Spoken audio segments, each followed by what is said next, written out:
It's the Opperman Report.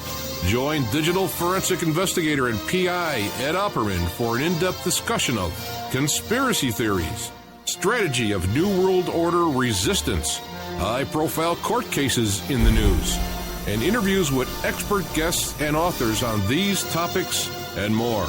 It's the Opperman Report. And now, here is investigator Ed Opperman.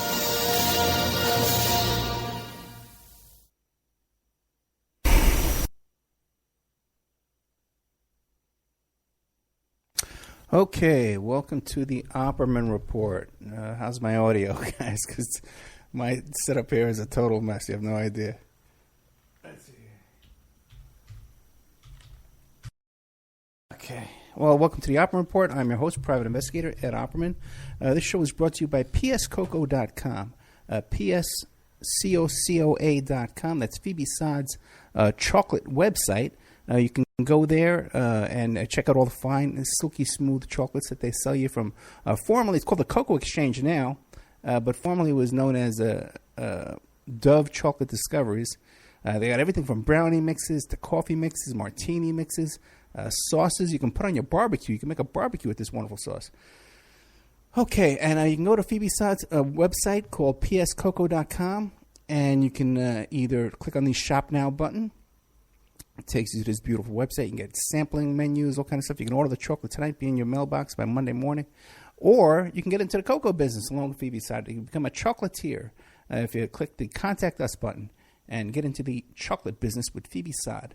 And I'll even give you a mention here on the show, too, if you sign up with Phoebe Sod. Just a little bonus. Whatever. Who cares, right? All right.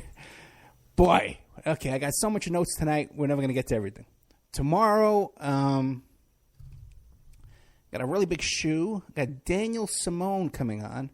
He's an author. He's wrote a couple of books. One is the Lufthansa heist, behind the $6 million cash haul that shocked the world. Remember the movie Goodfellas?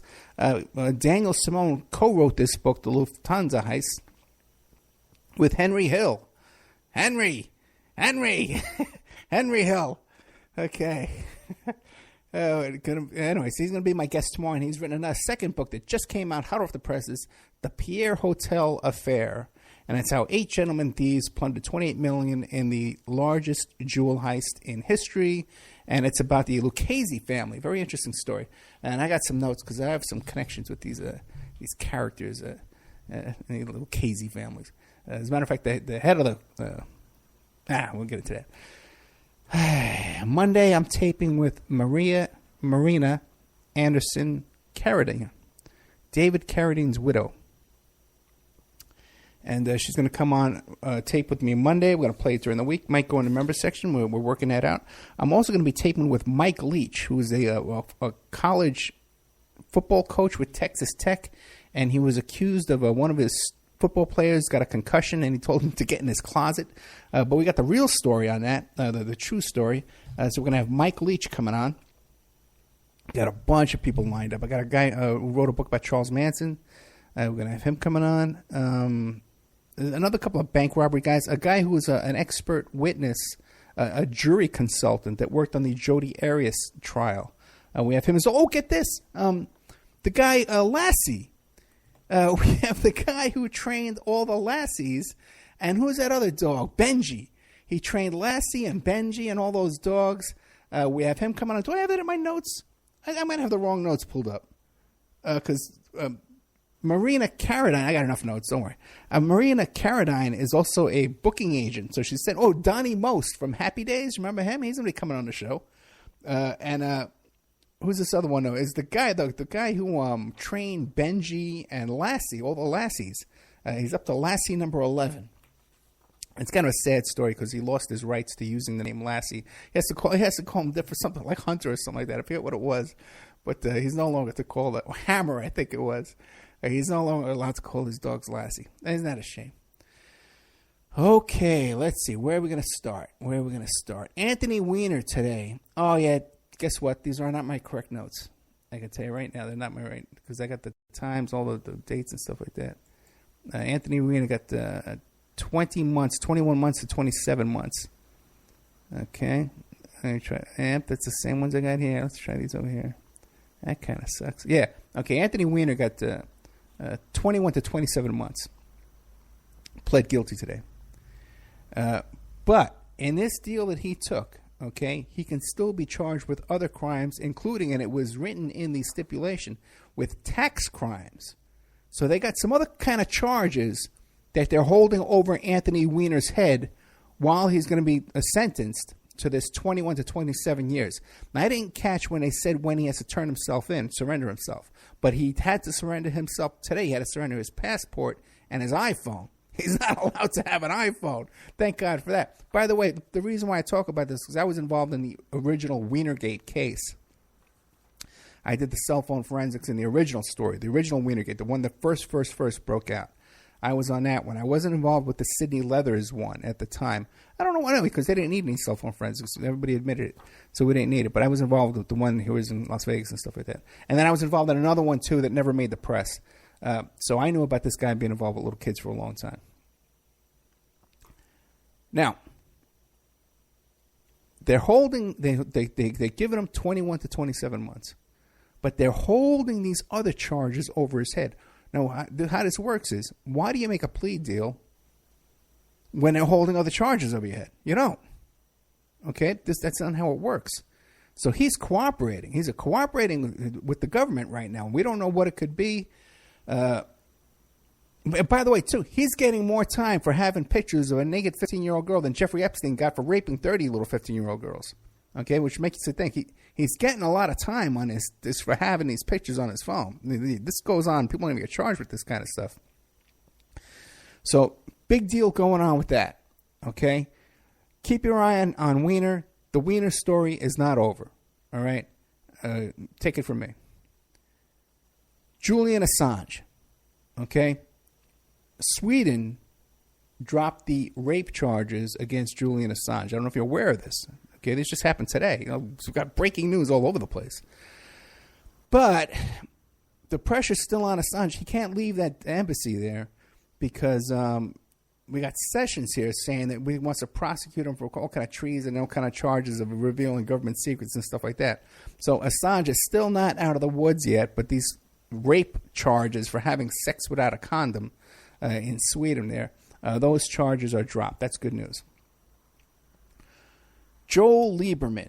They're floating the idea of appointing Joel, former senator and former vice presidential candidate, Joel Lieberman, as the FBI director. Okay? Some of you may recall that Joel Lieberman was the chairman of the congressional hearings and the congressional investigation that I was involved in, involving the Secret Service misconduct with the prostitutes down in Colombia.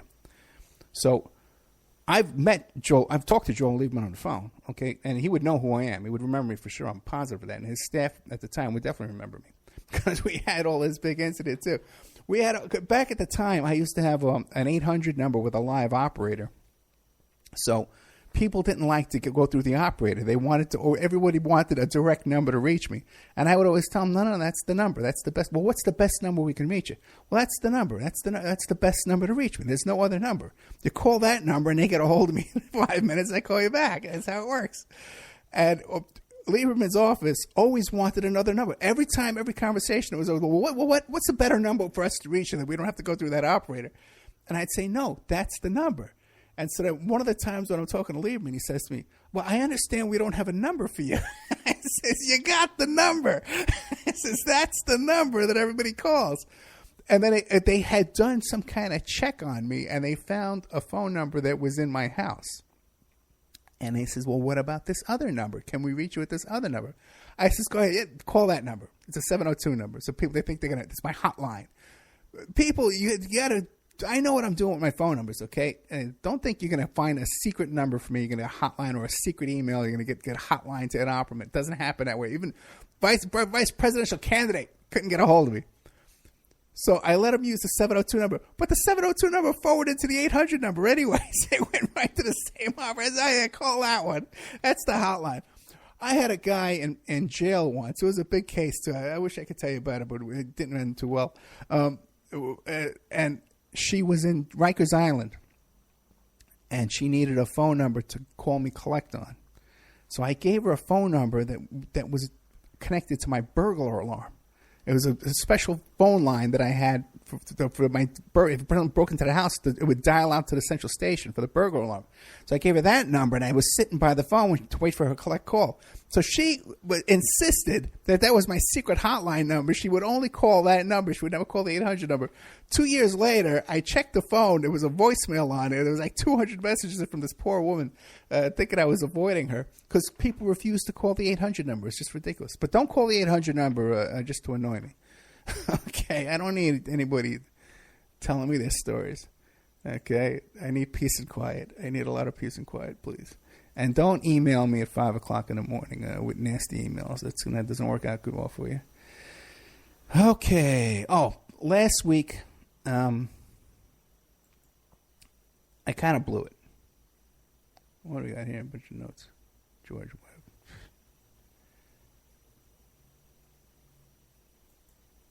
Last week, I was telling a story about my daughter Victoria. Oh, wait! Before we get to that, 28 days since I've been on the Daniel fast. Okay, I'm still working it out. I'm down to my last belt notch, and my pants are falling down. But I got another 15, 20 pounds to go. I really want to lose a lot of weight. But if you want to join me in the Daniel fast, there's still time. Okay, you could join me in the fast. You look up Daniel fast online. Take some before and after pictures. Write down the recipes of the stuff you ate, your experience in the fast, and I'll include you in a book. Okay. We are making some schedule changes, okay, in the Opperman Report network of radio stations and shows. I'm adding 2 stations coming up, either next week or the week after. So if you want to advertise now, there's a good time to get in, okay? And trust me on this, it's a very good time to get in because I'm also going to be adding an AM/FM station, at least one, either up in Seattle or the one I've always talked about in California. I am absolutely adding one of those within the next 30 days, okay? So if you want to advertise, this is the time to do it because I'm going to give you wholesale rates just to get me on these stations. But we're adding 2 internet stations, one in the UK and another one. Get this. Now, I'm hearing this thing from a lot of people. And open up your ears. I'm hearing from a lot of people in radio that hosts like myself, political hosts that talk about current events and politics, are being asked to make a loyalty pledge. And one version, even that they have to sign a loyalty oath to Donald Trump. Otherwise, they're being asked to end their shows, and people are leaving networks and stations over this because everything's controlled by the right wing. Now, I heard this. It's not happening to any of the stations I'm on right now. If you're listening to me on a station right now, it's not happening to that. But I've been hearing this lately, okay, and I just heard it again today when I'm being picked up by this station. So this is, I don't listen to the local, I don't have a radio in my car. When I got a car, I got a good deal on this car. It didn't come with a radio. Got to throw one in there. So I don't listen to the local AM stations like I used to. And then I would email the hosts and stuff like that. I'm pretty well known around here. And so I don't know what's going on with that. But radio, especially AM talk radio, is controlled by the right wing. So this thing's going around. I got to look into it a little further. So we're moving around the schedule a bit. Tomorrow night after William Ramsey, what's his name? Doug Campbell, the Dallas Action, left the station. But you can find him anyway. He has his own channel on Spreaker called the Dallas Action. It's very easy to find. If anybody needs a link, you email me. I'll send you the link. But we're going to be adding John Barber after William Ramsey. John Barber, you might remember him. He was host of Real People. Remember that show, Real People, with Kathy Lee Crosby, I think it was? Or Kathy Lee Gifford was. No, Kathy Lee Crosby was with the pretty one. And I think Byron Allen was on there for a while. But anyway, and he was host of the Gong Show, too. He was host of the Gong Show, John Barber. But he was also part of the Jim Garrison investigation into JFK. And he's got a movie coming out, part 2 about JFK. So we're going to have him on Saturday nights, and I think his show is twice a week, so we're probably going to have him on Sundays too. I'm adding a bunch of shows Sunday. If you want to host a show, get a hold of me, oppermanreport@gmail.com. We're going to have Alan Warren. Remember Alan Warren, the true crime author? He's going to be hosting his own show. We're going to have John Barber. I have a woman who's running for Senate on the Green Party ticket, And I have a medical guy who's going to be coming on, and a Nico House. So Sunday, and I might, just to get the ball rolling on Sunday, do a little hour myself on Sunday, because I gotta come up with a lot of 50-minute shows for another stations that pick me up. Okay, last week I blew the arc of the story. If you notice, my stories on the show here, I start off and I tell you something personal, and then there's a payoff at the end. There's because it is an arc. It starts off at the beginning, and then there's a fill in the middle, and then at the end, the moral of the story. And I was telling you about how Victoria, when she was little, the story about kryptonite, and all that stuff, kryptonite.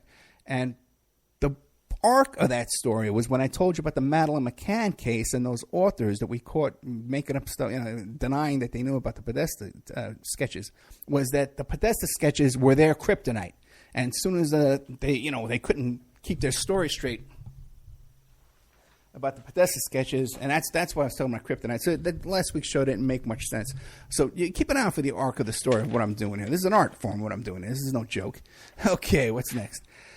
Okay, running out of time already. Missing persons cases. People always want to know what it's like to be a private investigator, right? And I even did a show recently with Pierce Redmond where I did an exclusive interview with him that's only available in his Patreon section for Pierce Redmond's Porkin Policy. But I might be adding that to my member section too as well, because it's been up there for a while. And it's hard to describe what it's like to be a private investigator because it's always a little bit different. It could be like an adoption investigation. I just got a great new source where I can look up adoption cases. And if you gave up your kid for adoption or you're an adopted kid, you're looking for your biological parents, so that we can locate that now. It's a very, very simple investigation. Another one that's very common is missing person cases. Or another thing is, you got a lot of people contact me in the middle of the night. A loved one, a friend of theirs, someone from church, whatever, just got arrested. How do we get him out of jail? How do we bail him out? We need a lawyer. That kind of thing, too. So a typical phone call, okay, is missing persons case. Someone goes missing for a couple of days, and the family is frantic. They think that right away they're lying somewhere dead in a ditch. My daughter went out on a date, and now she's kidnapped in some guy's apartment, handcuffed to the radiator, and getting gang raped. This is the first things that come to their mind, and they've called all the hospitals, okay, and they call the police department, and the police really don't take these things that serious because they know these people turn up. And then they start calling me. And money's no object. Right away. You gotta find my father, find my daughter. Right. Almost every time, okay, if they're not in the hospital, if they haven't had an accident and they're not in the hospital, they're in jail. They've been arrested and they're in jail. Now, there's a couple little things to this, because sometimes people get arrested and they're in jail. They're arrested as either a John Doe or a Jane Doe because they're drunk and they don't want to give their name. They don't have any ID on them. They lost their purse, and they don't want to give up who they are, and because they're being difficult and they're fighting with the whole jail, and they're sitting in there as a John Doe, okay? And you can't look it up online. You can't call the jail and find them there, but that's usually where people are. Had a case this week. I had two missing persons cases this week. One was a guy, it was a couple of days, and we found him. He was in jail. The other one was a little more tricky, okay? And this is something you want to keep in mind, too. We were able to find the girl, too. She was 19 years old. She went out on a date with some guy she met online on Tinder. Okay, a Tinder date. And but when she turned up missing, the parents didn't know the name of the guy she went out with. So right away, they assumed she's been kidnapped. They're posting posters on Facebook, on Craigslist, all over the place. And I says, listen, calm down. She probably got arrested, So we checked the online, right?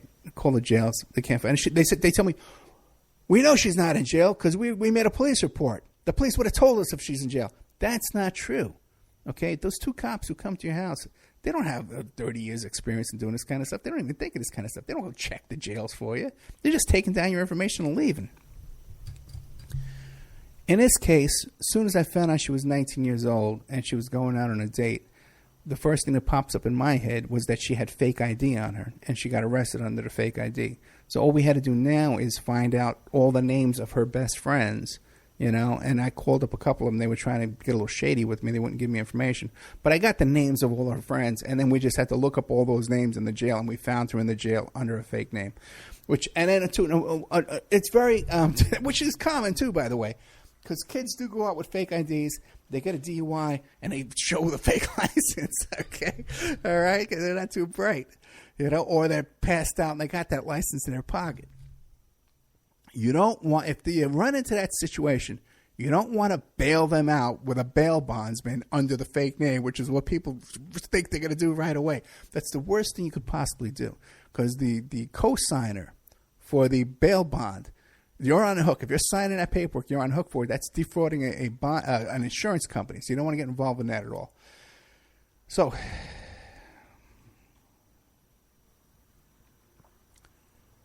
you got to understand, when you got a missing person, it's very likely they're in jail. And because 25%, 1 out of 5 people in this country wind up getting arrested and going to jail one time in their life, okay? And it's not just in the bad neighborhoods. It's people, I know people from church, okay? People you work with, people in your apartment complex. You go to church and you see someone's missing, for 3 months, 6 months, and you see him 6 months later and say, hey, where you been? And they don't want to say, oh, I had to go to jail. I had a DUI, I got a domestic violence, I had drug charges, They don't want to say that. So they'll tell you something, oh, my mother was sick, I had to go take care of my mother in another state. So and me, when I hear this, right away I'm thinking, oh, yeah, he's probably in jail. But your average person doesn't put 2 and 2 together, because you don't think, you're so brainwashed from watching TV, you think that only bad people go to jail. But really, it's all of us. We're all going to everybody gets in the jackpot sooner or later with the way our system is run. So that's something to keep in mind. You got someone who goes missing, don't panic. They're probably in jail, okay? Check the hospitals too. But most likely they got arrested. They got picked up for a DUI, or they got drunk and got into a fight or something like that, or just got into an argument with a cop. They were getting a ticket and got into an argument. Also, too, keep in mind, too, now if you don't have your paperwork, okay, if you're an undocumented alien in this country, they're picking up these people now. There's a woman right now, they just picked her up. She was pregnant on the way to a gynecologist appointment. She had a broken headlight, get pulled over for that. They're deporting her for a broken headlight. So that stuff's out of control. All right. Hey. All right, let me do the Seth Rich thing, because that's going to be pretty quick. I can get that out of the way real fast. Okay. Now, there was an article came out this week. There's a private investigator named Rod Wheeler, who is a Fox News contributor. And they attributed a report to him. Fox News attributed a report to him that he had proof that there were, some reports had 400,000 emails between Seth Rich and WikiLeaks. Seth Rich, for people who don't know, was a Democratic National Committee, a worker. He worked for the DNC, and he was shot dead. I think in Washington, D.C. It wasn't Washington, D.C. They didn't take his cell phone. They didn't take his wallet. They just shot him in the back. And many people suspect that he was the source of information for WikiLeaks, even though it's been falsely reported that he worked in the IT department and he had access. Trust me on this, okay? There's a lot of false reporting in these little memes and these stories. With the case that I was even more involved in, Sean Lucas, they claimed that he was one of the attorneys in the lawsuit against the DNC, and that he was murdered, and he was one of the attorneys. He was a process server, and I talked to his friends, okay? I worked on this stuff. Now, I blew that, man.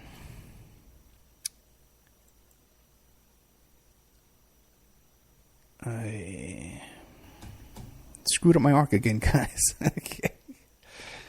The thing is this, and there's no reason for sloppy reporting on this, okay?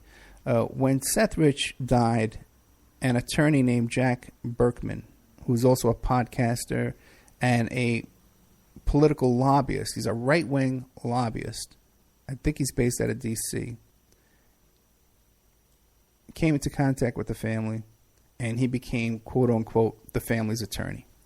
Then this investigator, Rod Wheeler, became the investigator on the case. Now, I don't know what either one of these two has done.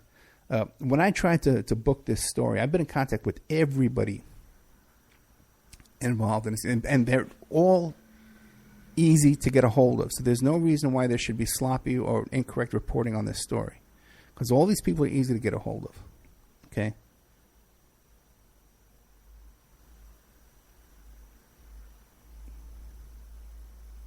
Rod Wheeler is a private investigator in D.C., former police officer, who is a Fox News contributor.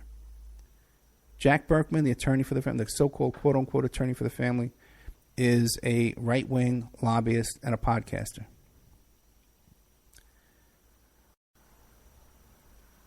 I don't know what they've done to investigate this case because, according to the FBI, they haven't even examined the what do you call it, the Seth Rich's laptop. So this idea that there's 400 emails between him and WikiLeaks, this is not evidence that's in the laptop. Okay, and the FBI's come out and said they haven't done any kind of forensic examination of that laptop. Rod Wheeler says yes, they need to. Now, he was quoted in this Fox News report as saying that he had a source, a federal source, who told him that they had this information. He was told by another D.C. police that they were told to stand down and not investigate this case. I find all of that to be unconfirmed and uncorroborated. Now, what's happened since this, by the way, this report has been retracted, and Rod Wheeler has come out and said, I do not know anything about this laptop. I have no federal source. I had a conversation with a Fox News reporter, and this is the story that she put out. And then Seth Rich's mother, through a brand new spokesperson, who is, what's this guy's name? His name is Brad Bauman. And he's a Democratic political consultant who is also worked for the Clintons as a crisis management guy. Now, so he just pops into the picture. Now, he's a spokesperson for the mother against the mother's own lawyer and the mother's own investigator. These two that are representing themselves as working for the family. The family had to get this other guy to say, well, they're not telling us anything. They didn't send us information. They're not authorized to speak to the public on my behalf. What I'm telling you guys, okay, is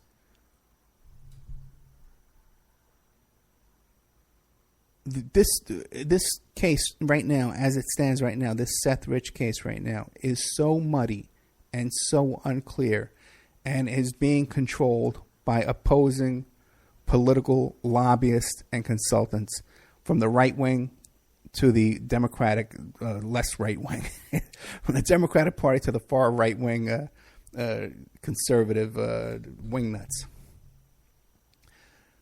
The way it is being controlled, the truth will never come out of this story.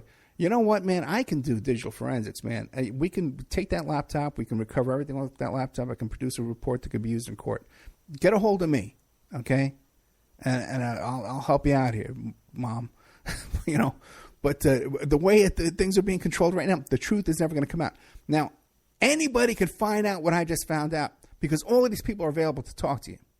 But I'm seeing people go on the air and tell these stories. Oh, it's just been proven that Seth Rich worked for WikiLeaks because there's four, and this private investigator said the private investigators retracted all that, and Fox News has retracted all that, and days before these shows are going on the air, and so that story is defunct. Now, what we do know is that WikiLeaks said they offered a $20,000 reward for any information about Seth Rich. saying it's very important that our sources know that they'd be kept safe and that we look into these things if something happened to them. When this story came out about the PI saying that he had these 400 emails, even though he never did any forensic examination on the laptop, and I don't want to disparage anybody or anything like that, but I'm just, everything I'm saying is the facts. WikiLeaks came out and pointed out that this guy, Brad Bauman, is a DNC hack. Okay? So WikiLeaks is hinting around pretty strongly that Seth Rich was a source of these DNC leaks, these emails. Now, there still could be a Russian element to all this. We don't know, okay? And we're going to be getting into the Russian stuff in the second part of the show. But just to straighten out the Seth Rich stuff like that, okay, keep an eye out. We're going to play a commercial. And we'll be right back after these messages.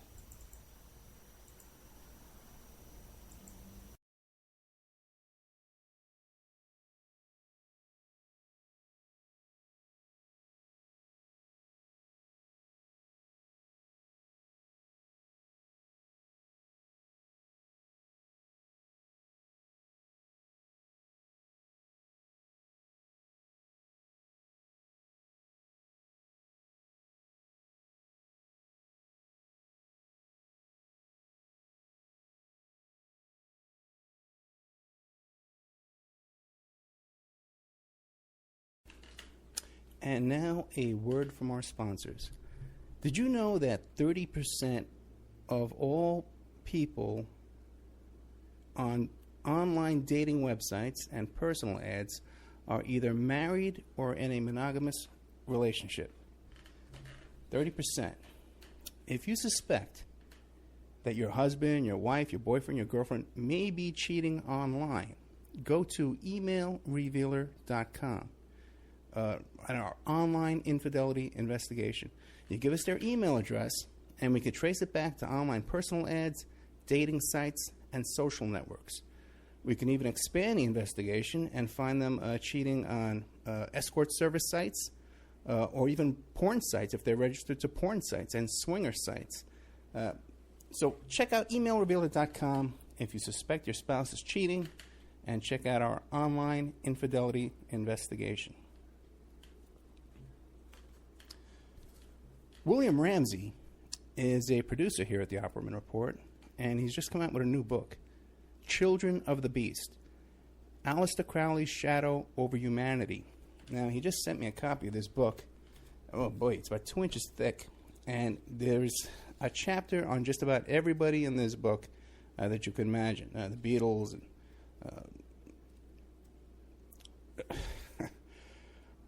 Jack Parsons, everybody's in here. It's incredible. And I definitely recommend this book. There's a bunch of pictures in here, too, of all these people and different chapters and information. Anton LaVey and people I've never heard of, too. There's a whole bunch in here. JFC Fuller. I don't know who he is. But it's great stuff by our producer here, William Ramsey. So check out Children of the Beast, Aleister Crowley's Shadow Over Humanity. You can find it on Amazon.com, or you could find it in the Opperman Report.com bookstore. We have an urgent bulletin. It seems that the group Strawman is still on the loose. It has been confirmed that Strawman are Canadian, okay, and that authorities are asking people to stay indoors, lock your doors and windows until this group can be dealt with. You could find more information about this group of Canadians, at strawmanmusic.com.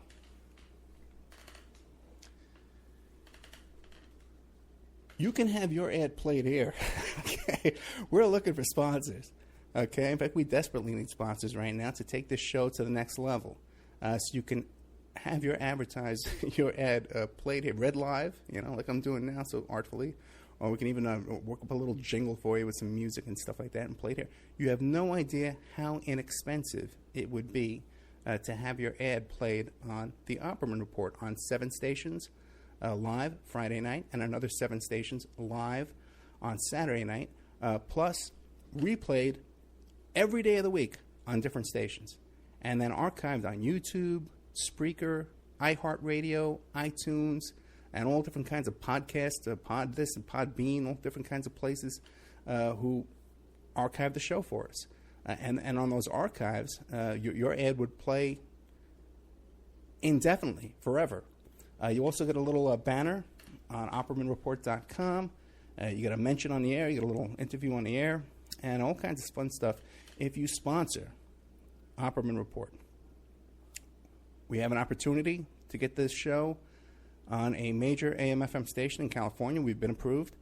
So if you want to sponsor us into that, so incredibly inexpensive that your ad would be heard by a the range covers 5 million people in population where your ad would be broadcast, and all these other stations would be thrown in for free. So really affordable prices to sponsor OppermanReport.com. Get a copy of my book, How to Become a Successful Private Investigator. Okay, welcome back to the Opperman Report. I am your host, Private Investigator Ed Opperman, and the show is brought to you by pscoco.com. pscoco.com, get your silky smooth chocolates there at pscoco.com. Also, can go into the cocoa business. All right, I've only been doing this radio show for about 4 years now. It'll be 4 years in September. And even that doesn't really count because the show didn't really take off until January. Because I only did it for like a couple of months in September. And sometimes I still get a little snookered, okay? I still fall into this little trap. So I got to watch myself. A lot of times I'm trying to put together a guest or a show or a topic, and I start calling around because I'm trying to book a guest on a thing, right? Something big in the news, right? And you start talking to people close and close. You talk to a lawyer here. You talk to an author there. Some of the principals, you get a hold of the principals, right? And sometimes it could be like an ongoing controversy, an ongoing case. And, I said, I don't want to do a show about this. And they trick me. They start telling me, boy, you know all about this. Boy, you're the kind of person that we need on this case. Can we hire you? Right? And I get all excited. I say, oh, boy, yeah, boy, I want to be involved in that. Sure, great. I can write a book about it. And what happens is they bring in, they give a little BS retainer, a couple $100, and bring in on a conference call, to consult, about forensics or something, whatever. And now you got a non-disclosure, and I can't talk about it. Okay? And it's all. So I got to watch my step for that kind of thing. So keep that in mind, okay? And keep in mind, too, that all the stuff I'm talking to you about stuff tonight is stuff I have personal involved with. When I talk about Anthony Weiner, I talk about Joel Lieberman, and even, there's all stuff that I have firsthand knowledge about. Now, and again, this goes on to this next topic, too, about Trump and his impeachment, his pending impeachment, and obstruction of justice charges. You got to understand, first of all, I take no joy in this whatsoever. I don't like this idea of when the Republicans are out of power, they want to impeach the president. When there's a Democratic president, the Republicans, back and forth, back and forth, back and forth. These both sides of this oligarchy playing this game of impeaching the president. I think under these circumstances, Trump is just so incredibly corrupt and criminal and incompetent that I think this is the first time it's justified. But going back and forth and then threatening to impeach Bush and impeach, what difference does that make? Bush, Obama, and Clinton, they're all the same thing. And Trump's a different case. The guy's doing some wacky stuff. But I take no joy in seeing President of the United States being impeached. When I was a kid and watching the impeachment hearings or Watergate hearings, it was a dramatic. This was a pivotal time. It was a very important time of my life watching those hearings. I knew something big was going on. It was 1973. I was 10 years old. Now, the first thing you hear supporters who want to defend Trump in this thing is they'll say, well, what about Obama? What about Hillary? What about them? You bring up the crazy stuff Trump is doing this week, the firing Comey, all this, giving secrets to the Russians, all this stuff. What about them? What about them? As a defense investigator, okay, by the way, who has to live with obstruction of justice in the back of my mind all the time. When I was a very, very young investigator working on those big organized crime trials, and you're sitting in a room with all these guys, and they're making jokes about locating jurors and paying off jurors and finding witnesses and, and intimidating witnesses.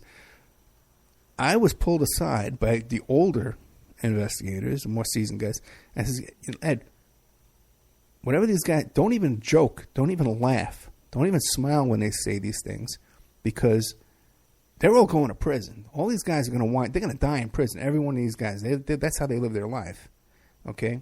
And you just joking around and agreeing and going along with it, you're going to find yourself, because they're all being wiretapped. They talk like a bunch of old ladies, gossiping all the time. That's how they will wind up in prison. And the one the FBI is going to go after is you, because you're the one.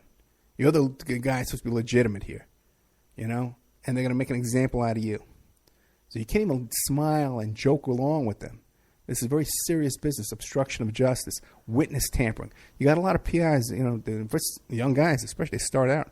And you got a badge, you got a gun. If you're an ex-cop or something like that, go banging on a witness's door. Hey, you want to intimidate that witness. Hey, you're testifying against my client. Bang, bang, bang, bang, bang. It's Detective Opperman showing up, And then right away, this guy's impersonating a police officer. He's waving a badge in my face. He didn't say he wasn't a cop. He didn't identify himself as a private investigator. He said he was a investigator, a detective. And sometimes they'll. Well, he said he was a sergeant. So this is something I'm very cognizant of, to avoid these kind of problems in my life. And I'm telling you right now, Trump is going down. He has no chance in this thing. So right away, people will say, well, what about the Clintons? What about the Obamas? They did worse stuff. Okay, fine. That's like Carlos Later. He gets busted smuggling cocaine. He says, well, what about Pablo Escobar? He sold more than me. And I have clients all the time that will say that kind of, well, what about this other guy? He's doing the same thing. Doesn't matter, okay? Because you're right. The Podestas do the same. The Podestas got deals with the Russians. They got those. They came out. All those hidden bank accounts in Panama and stuff like that. All this stuff is out. Everybody knows it. They're getting away with it.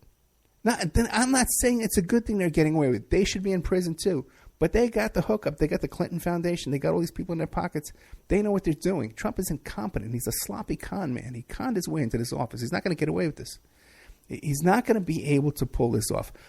I am not a supporter of Hillary. I'm not a Democrat. I am not a supporter of Obama. Okay?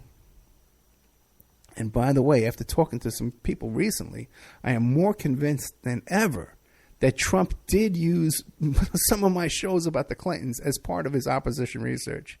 And we can get into all of that too in the future. Giuliani knows my name. I'm convinced of it now. Okay. Now, the other thing, too, people want to say is it's the media, it's the Democrats, it's all fake news, it's all fake, it's not really happening. Let me close my eyes and bury my head. Trump University was ruled as a fraud. Trump had to refund 100% of all the money Trump University made. Okay? So the guy is a fraud. That's a fact. Okay? You can say he admitted no wrongdoing. He refunded 100% of the money, the income from that business that he called a university. It wasn't even allowed to be called a university. He's on tape himself for talking about grabbing the pussy. I can grab the pussy. You to get away with whatever you want. This is something, it's sexual abuse. It's molestation. It's an assault, a physical assault. No, it's a battery. That's what it is. Unwanted touching is a battery. Okay, these are words out of his own mouth. It's not the media. It's not the fake news. It's not the Democrats. That's Trump's own words. He himself, the own words out of his mouth. Jeffrey Epstein, the convicted child molester. He's a great guy. He loves beautiful women just as much as I do. Many on the young side. Oh, he loves his women. Oh, he loves to have a good time. Those are the words out of his own mouth. Flynn himself wants to make a deal, saying, I got a story to tell. I want immunity. He acknowledges he took money from the Russians. He did not register as a foreign agent. Okay? Manafort himself said he had to register as a foreign agent and still has not done so. Kushner himself said he took money from the Russians. Carter Page himself admits that he met with Russian oligarchs and took Russian money. This is not the media saying this. These are the principals in this themselves saying they did this. Trump himself said that when it just came out even more today, he told the Russians, hey, I got rid of Comey, so he won't bother us anymore. That's in a transcript of a conversation with the Russians. Guys, it's not the media saying that. And you can't say, well, the media's making it up, because Trump issued statements saying, yeah, I did say that. I want better relations with the Russians. So who's ever telling you this stuff, that this is all made up by the media, you got to move away from that source of information. Because Trump has admitted that he gave classified information to the Russians. Okay? And he also asked our press not to report that information. That it was okay for him to give it to the Russians, but it's not okay for you to know it. Okay? Because he told the press not to report on that stuff. And the press cooperated. So there's your theory about the press is making it all up. Now, by the way, this business of not registering as a foreign agent. Now, remember I had those guests on that were in Libya? The Libyan guests, and people said I was a little harsh with them at the end. I was getting a little rude with them. And they claimed that they had this multi-$100 million business with the Libyan government and stuff like that. And I asked them during this interview, look it up, you'll find it. I said, well, did you have to register as a foreign agent? Are you registered as foreign agents? Then they tell me they got this UN and NGO and all this stuff like that. And I said, no, we don't need to register. And I know that's wrong, because way back in the 80s, I had a friend who he went to West Point here in America. He was an American citizen, and but his family was the ruling family in Guatemala. Okay, and they ran Guatemala down there. Okay, and me and him were going to go into this business. We were going to import flowers from Guatemala, because I had part of a florist here in the United States, a piece of a business. And, he says to me, but, you have to fill out all this paperwork with the government. This is a cash business for me. I'm going to, invest in cash. Green dollar bills, bags of cash I'm going to give this guy. And he's telling me I got to fill out all this paperwork with the U.S. government because he's a registered foreign agent. And I said, well, I'm not doing that. See, so I knew. And it was a stack of papers, too. This is no joke. And he wasn't playing any games either, because you can be convicted for that. It's a crime not to register as a foreign agent. Okay? And if you're not, and you're telling me, they're after you, and they're sneaking up on your house and stuff like that in the middle of the night, but they're not arresting you for being an unregistered foreign agent, I find that hard to believe. When your client and their co-defendants are admitting all this stuff, like Manafort and Flynn and Trump himself are all admitting, it's very hard to put on a defense. Okay?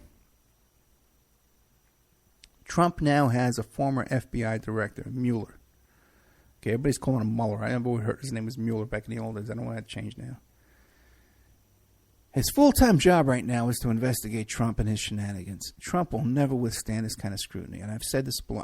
There's a screenshot on Facebook. I said Trump is going to end up in prison. Take a screenshot of this. I guarantee it. And I said, well, why would he go to prison, Ed? What has Mr. Trump done wrong? He's always been a sloppy con man. There's a reason why he's hiding his tax returns. He doesn't want us to see them, not because he's embarrassed of something, because there's shenanigans in there. Well, these real estate guys, they know this trick of they set up partnerships. And when you set up a partnership as opposed to a corporation or an LLC, there is no reporting on that partnership bank account to the federal government for as far as tax purposes go. You can do a lot of tax evasion within those partnerships. And this would all come out. Trust me on this, guys. President Mr. Trump they looked it up one time. It's like 4,000 lawsuits. These are 4,000 disgruntled ex-business associates all itching to talk to the FBI about Trump. He's got 2 ex-wives and many ex-girlfriends, all itching to talk to the FBI about Trump. Okay? Now, the White House staff, it just came out today that one of these senior level White House staff are very close to Trump is also a target of the investigation. Now, half of his White House staff are Obama holdovers because Trump hasn't bothered to fill up these positions with his own patronage people. Get his own people in there. He's got no people. All of these people are friendly witnesses to Mueller because they're Obama loyalists and they're Clinton loyalists. And they're surrounding Trump. They're leaking this stuff. His own staff has problems telling the truth. Kellyanne Conway, Spicer, Pence, they've all lied in public. They've all been busted lying. If you lie to a federal investigator, you're in big trouble because that's a felony. That's what Martha Stewart went to prison for lying to a federal investigator. Now, suddenly these guys, okay, we're going to assume that all these three are going to have a huge turn of heart and suddenly start telling the truth. This is how these guys get caught up. Now they all got to hire lawyers because they're all going to be subpoenaed. They're going to have to talk to the FBI. They got to hire lawyers now. The White House has been shut down. It's over. The only thing is, and your Republicans out there, okay, and freedom lovers, you got to get your act together.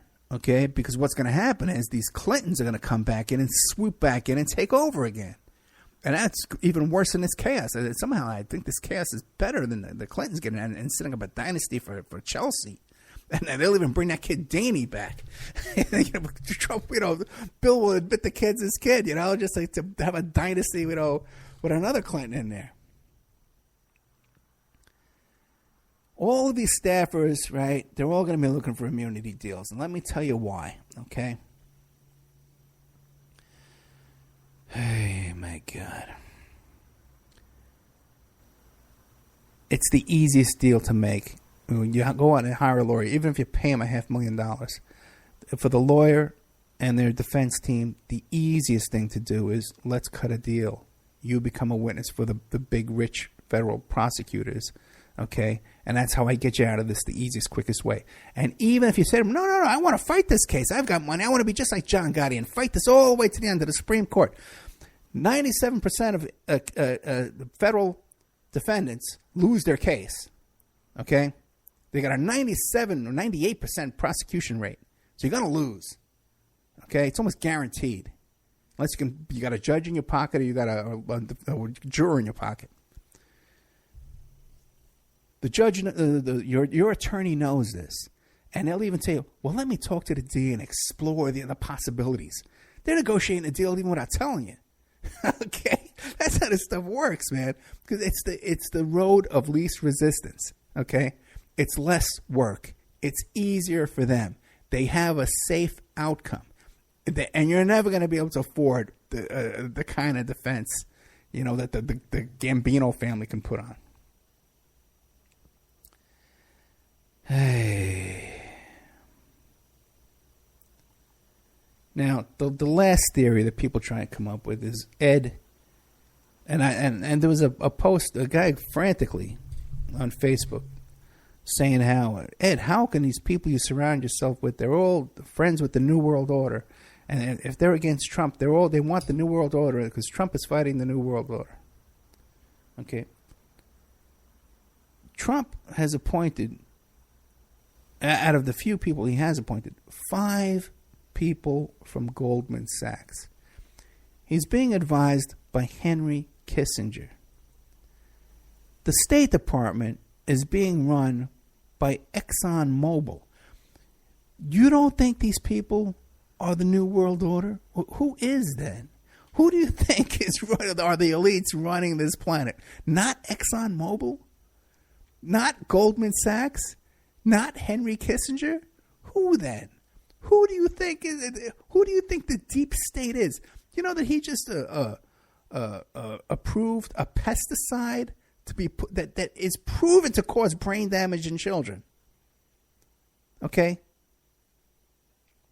The guy's been friends with Adnan Khashoggi, Iran-Contra, deals with Israel, drug smuggling. This is an open, in-your-face association with Khashoggi.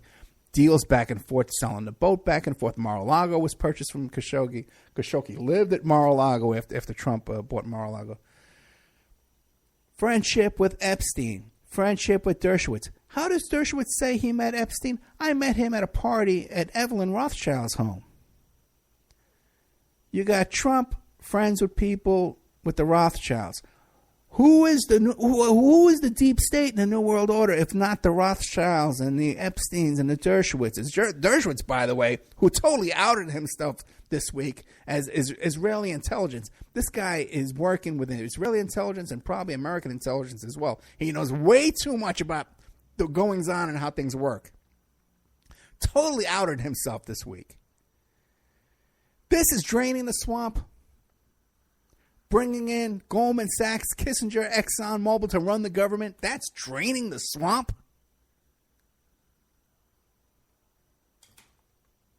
We're out of time. If you enjoyed tonight's show, please check out the members section at OppermanReport.com. I'm running a special. I got about 10 shows going in there this week. I'm going to be working all week long. If I'm not up all night chasing missing persons or in jail, or waking up at 5 o'clock in the morning to nasty emails, people unhappy about the free work I do for them. But check out OppermanReport.com. And that's where we have our member section. I got a special going on, 13 months for $65. You email me at OppermanReport@gmail.com. I'll send you a PayPal request for $65. I'll give you 13 months in the member section. There's videos in there. There's court documents in there. There's a letter in there about how Epstein said he helped found the Clinton Foundation. There's videos of the search warrant of Epstein's mansion. There's stuff in there, the Trump University, all the lawsuit documents that I got directly from the guy that started Court TV. Okay? You know what I mean? There's stuff in there you're not going to get anywhere else, man. You know? Nobody cares. You know? We need a little support here, guys. And I got an opportunity. We can really bump things up to the next level here. If I get a couple of sponsors, and we can get either on KCAA or KTNW up in Northwest Seattle, and I'll give you. You can get in, guys. And if you're one of the past people contacting me about sponsoring, I'll get you in at a really cheap deal. Get a hold of me quickly. OppermanReport@gmail.com. I want to get this done this month. We need to get moving here. All right, guys. Coming up next is Pierce Redmond.